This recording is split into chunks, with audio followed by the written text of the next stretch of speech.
मंत्री सत्येंद्र जैन के वीडियो को बीजेपी दिल्ली निगम चुनाव में भुना रही है।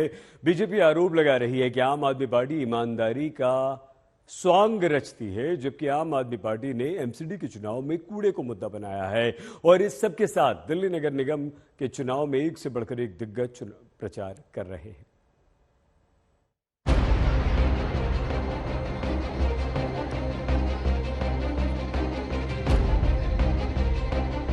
कहने के लिए दिल्ली में निगम के चुनाव है, मगर यहाँ की गहमा गहमी किसी विधानसभा चुनाव से कम नहीं है। एमसीडी के त्रिकोणीय मुकाबले में तीनों दलों ने अपनी पूरी ताकत झोंक दी है। एमसीडी चुनाव से एक हफ्ते पहले दिल्ली की गली गली में जबरदस्त प्रचार का शोर है।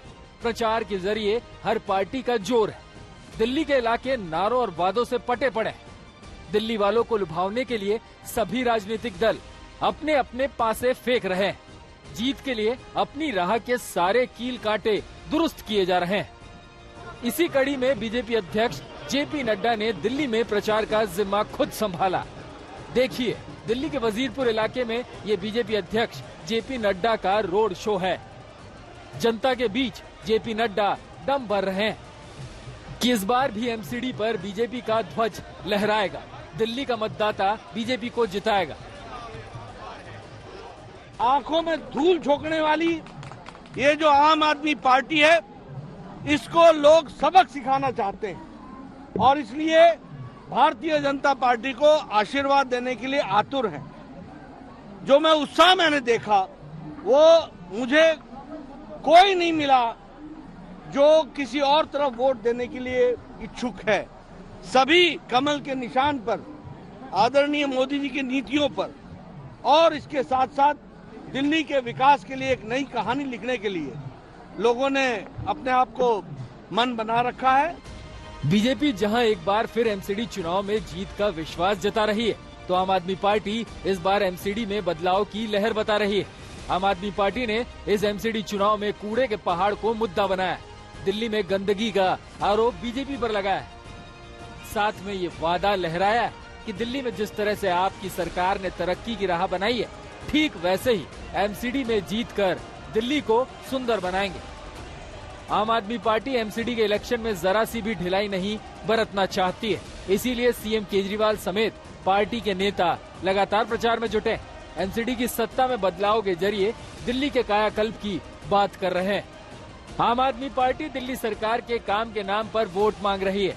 एमसीडी में बीजेपी की हार की भविष्यवाणी कर रही है। एमसीडी चुनाव टालने का जो अप्रैल में होना था, जो अब हो रहा है, आपको नुकसान हुआ या फायदा हुआ? उस टाइम मुझे लगता है कि इनको ज्यादा नुकसान हुआ। अप्रैल के महीने में मेरा अपना ये मानना था कि 270 में से इनकी 200 मतलब लगभग 60-70 सीट आ रही थी इनकी, और अब इनकी 20 से भी कम सीट आ रही है। बीजेपी और आप की जंग के बीच कांग्रेस भी जोर लगा रही है। दिल्ली में मौजूदगी का दम भर रही है। वहीं एमसीडी की 15 सीटों पर ओवैसी ने भी प्रत्याशी उतारे। तमाम इलाकों में जाकर ओवैसी प्रचार कर रहे हैं। अपनी रैलियों में दिल्ली दंगों का जिक्र भी कर रहे हैं। आप देखते हैं कि जब दिल्ली में फसादात हो रहे थे, दिल्ली में नफरत की आंधी बढ़ चुकी थी, ये दिल्ली का मुख्यमंत्री बजाय जाता लोगों से अपील करता कि भाई नफरत की आग को कम करो, हम इस देश के बाशिंदे हैं, हम भाई हैं, ये आग नहीं फैलनी चाहिए। कहां गया, गायब हो गया।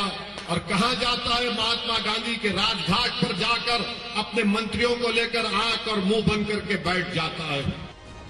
एमसीडी चुनाव को लेकर हर पार्टी अपना अपना दावा कर रही है। अपने प्रत्याशियों की जीत का दम भर रही है।